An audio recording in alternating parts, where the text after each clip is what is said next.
नमस्कार, Maharaja Agrasen online classes में आप सभी का स्वागत है। आज अपने समास के बारे में अध्ययन करेंगे। समास समास क्या है, इसके बारे में सम उपसर्ग, अस धातु और ये प्रत्यय से जो है सम क्या है, उपसर्ग है, अस धातु है और ये जो है प्रत्यय है। उपसर्ग जब शब्द से पहले जुड़ करके शब्द के अर्थ में परिवर्तन कर दे उसको उपसर्ग करते हैं। शब्द के अंत में जुड़ करके जो शब्द के अर्थ में परिवर्तन करे उसको प्रत्यय कहते हैं। धातु मुख्य होती है, इसमें अस धातु है। अस धातु का मतलब होता है क्षेपण या फेंकना। अस का मतलब होता है अक्षेपण या अपने ये भी कह सकते हैं फेंकना। लेकिन यहां मतलब होगा संक्षिप्त। यहां क्या होगा, इसका मतलब संक्षिप्त। वैसे समास क्या है? जब अनेक पद मिलकर के एक पद बन जाता है तो उसे समास कहते हैं। या अपने ये कह सकते हैं दो या दो से अधिक पदों के मिलान से समास बनता है, जिसके बीच से विभक्ति चिन्ह जो है लुप्त हो जाता है। अपने दो या दो से अधिक पदों के मिलान से बनने वाले पद को, समस्त पद को जो है समास कहते हैं, जिसमें विभक्ति चिन्ह लोप हो जाता है। अब एक शब्द और भी आता है समास विग्रह। समास विग्रह क्या है? जब समस्त पदों को तोड़कर अलग किया जाता है, समस्त पदों को तोड़कर अलग किया जाता है तो उसको समास विग्रह कहते हैं।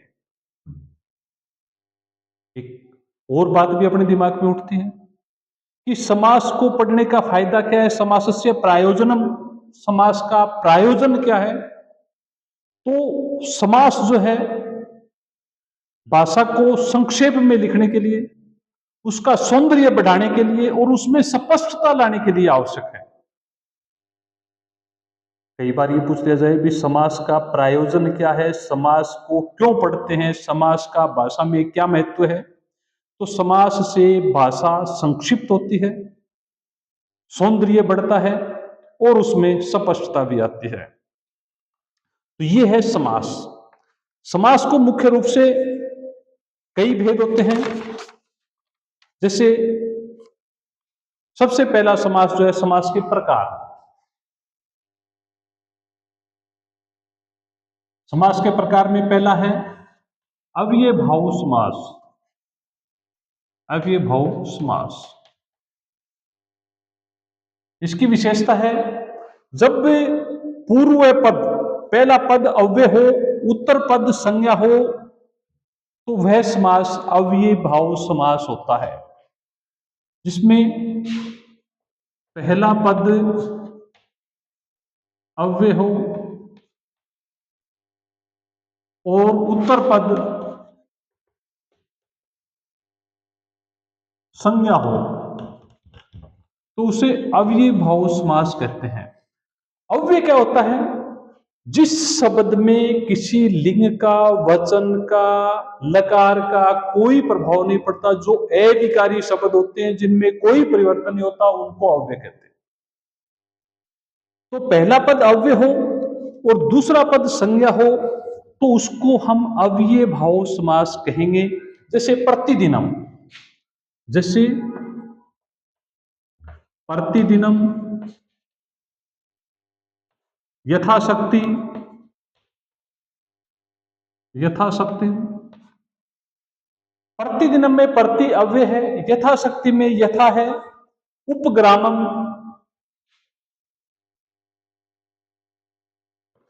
ये पद जो है अव्यय है, प्रति है, उप है, यथा है। तो इस प्रकार से जो समस्त पद होता है उसको हम अव्ययभाव समास कहते हैं। दूसरा शब्द, दूसरा जो समास है वो तत्वपुरुष समास कहलाता है। तत्वपुरुष समास, दूसरा भाग क्या कहलाता है? तत्वपुरुष समास। तत्वपुरुष समास उसको कहते हैं यत्तर उत्तर पदम प्रधानम भवति तथा पूर्व पदम तस्य, जिसमें पहला पद यत्तर उत्तर पदम प्रधानम भवति तथा पूर्वम तस्य, जहां पहला पद प्रधान होता है। जैसे अपने उदाहरण लें,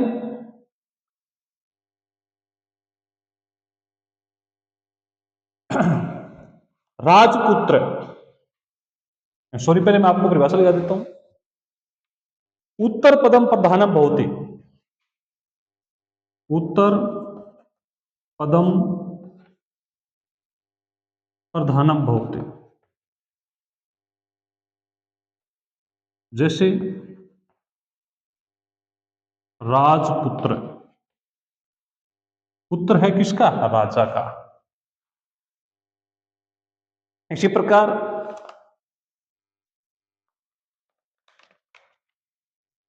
उत्तर पदम प्रधानम भवति तथा पूर्वम तस्य विशेषणम भवति, तथा पूर्वम तस्य विशेषणम भवति,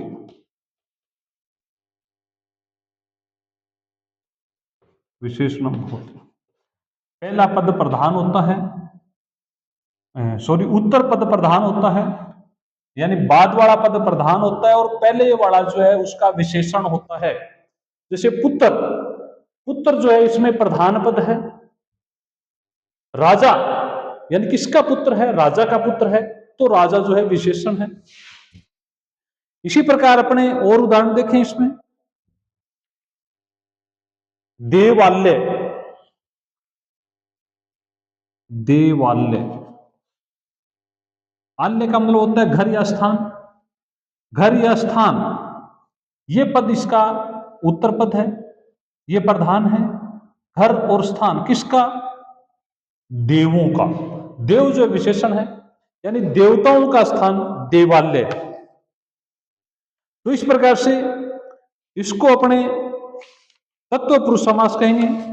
तत्वपुरुष समास में पहला पद विशेषण होता है और दूसरा पद या उत्तर पद जो है वो प्रधान होता है।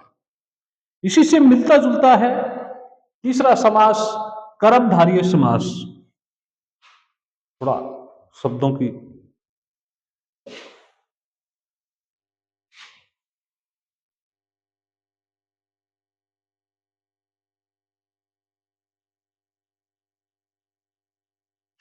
कर्मधारय समास,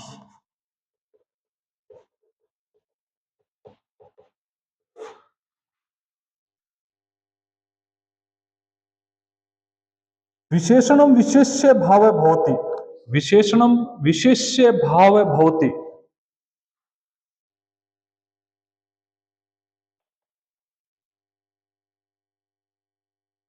विशेषणम विशेष्य भाव भवति,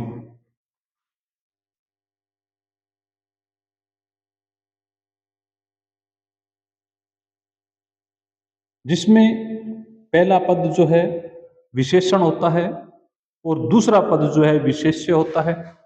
पहला पद जो है विशेषण हो और दूसरा पद विशेष्य।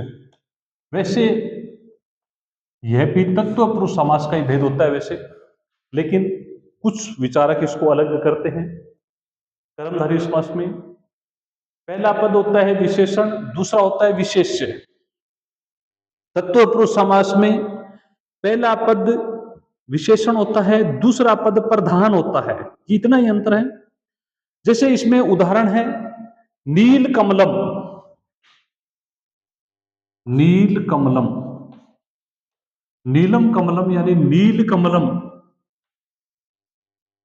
जैसे पहला पद विशेषण है और दूसरा पद विशेष्य। नीला है कमल, नील कमलम, नीला है कमल। या महापुरुष है, महान है जो पुरुष, महापुरुष है, महान पुरुष है यस्य से, महान है जो पुरुष वह महापुरुष। तो इस प्रकार से अपने इसके उदाहरण देख सकते हैं। शुभ दिनम, शुभ है जो दिन। कर्षण सर्प, काला सांप। कर्षण सर्प यस्य से, सर्प है लेकिन कैसा? कर्षण है। यानी पहला पद जो है विशेषण है। कर्षण सर्प, कृष्ण सर्प, सर्प है लेकिन कैसा? विशेषण है उसका कृष्ण, काला सांप। पहला पद विशेषण, दूसरा पद विशेष्य हो तो वह कर्मधारय समास होता है। तीसरा जो है वो है चौथा जो है वो है द्विगु समास। द्विगु समास, द्विगु समास की विशेषता है पूर्व पदम संख्या भवी। पूर्व पदम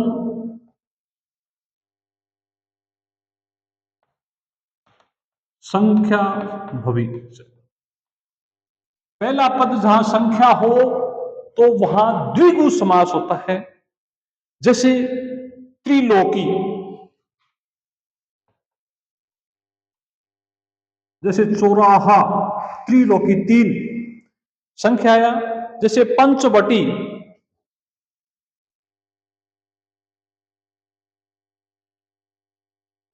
जैसे चतुर्वेद।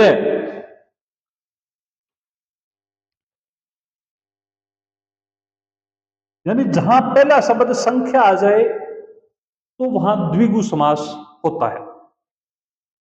उसके बाद एक समास है द्वंद्व समास। द्वंद्व समास, द्वंद्व समास होता है उभय पदानी समान रूपेण प्रधानानि। उभय पदानी यानी सभी पद, दोनों पद, उभय पदानी समान रूपेण प्रधानानि। यानी द्वंद्व समास उसे कहते हैं जिसमें सारे पद जो है प्रधान होते हैं। जैसे माता पिता, या अपने कह सकते हैं जिसके बीच में च का उपयोग होता है, हिंदी में और का उपयोग होता है, तो उसको द्वंद्व समास कहते हैं। जैसे हिंदी में माता और पिता, माता च पिता च, मात पितृ, माता और पिता, या माता च पिता, ये द्वंद्व समास है। जैसे दिन और रात, राम और श्याम, राम श्यामश्च, राम श्यामो।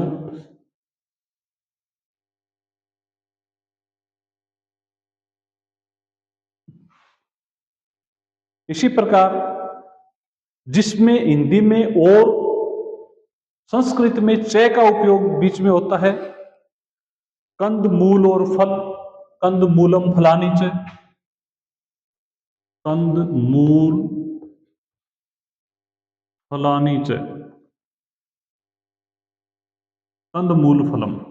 यानी कंदम च मूलम च फलम च, कंद मूल और फल, ये जो शब्द है इस प्रकार के, ये द्वंद्व समास के उदाहरण होते हैं। इसके अलावा एक होता है बहुविरही समास।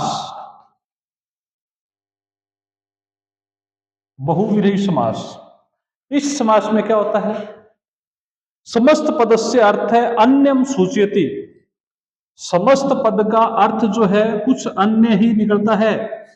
समस्त पदम अर्थ अन्यम सूचयति, यानी समस्त पद का कोई अन्य अर्थ निकले तो उसको बहुविरही समास कहते हैं। जैसे दशानन है, जैसे दशानन है, वैसे तो दशानन है 10 संख्या आया है तो यह द्विगु समास का उदाहरण है। लेकिन कहीं कहीं दशानन, दशानन का मतलब है 10 है मुख जिसके, 10 आनन का मतलब होता है मुख, 10 है मुख जिसके, अर्थात रावण, मतलब निकला इसका रावण, कोई अन्य अर्थ निकल रहा है, तो ये जो है बहुविरही समास का भी उदाहरण है। इसी प्रकार पीतांबर, पीतांबर पीतम अम्बरम यस्य है, पीले हैं वस्त्र जिसके, वह। अर्थ क्या निकल रहा है? पीले हैं वस्त्र जिसके अर्थात नारायण यानी विष्णु भगवान। अर्थ अलग ही निकल रहा है। इसी प्रकार मतलब जिस शब्द का कोई अन्य ही अर्थ निकले तो वहां बहुविरोही समास होता है। जैसे नीलकंठ है, नीलम कंठम यस्य है, नीले हैं कंठ जिसके वह नीलकंठ है अर्थात भगवान शिव। तो जिसके अर्थ अलग निकलता है, समस्त पदस्य अर्थम अन्य सूचयति, यानी समस्त पद का कोई अन्य अर्थ निकलता है तो वहां बहुविरोही समास होता है। जैसे नीलम कंठम यस्य से, नीले कंठ है जिसके वह अर्थात शिव भगवान। अर्थ अलग निकल रहा है तो यहां बहुविरोही समास हुआ। इसी प्रकार लंबोदर यस्य लंबम उद्र अर्थात गजानन। तो इस प्रकार से जहां अलग अर्थ निकलते हैं वहां बहुविरोही समास होता है। धन्यवाद।